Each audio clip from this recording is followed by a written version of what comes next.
Hey everyone, welcome back to Wireless Solutions, where tech tips are simple and fun. In this video, I will walk you through how to take your favorite song and set it as your ringtone. No extra apps needed. Here's what we will cover. Step 1. Choose the song. Step 2. Save or move the song to the ringtones folder. Step 3. Set it as your ringtone. Let us dive right in. Step number 1. Go to Sounds and Vibration. Open Phone Settings and find Sounds and Vibration. Step 2. Click Ringtone. Click Ringtone. Find your favorite song in your phone's ringtones folder and add it to the list. Putting it in the ringtones folder helps Android detect it as an option when choosing ringtones. Step 3.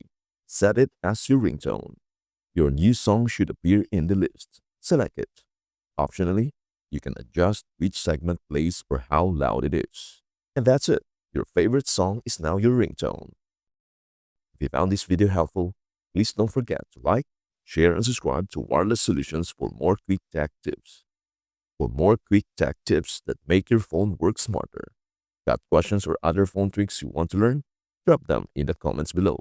Thank you so much for watching. We hope to see you in our next video. Bye for now.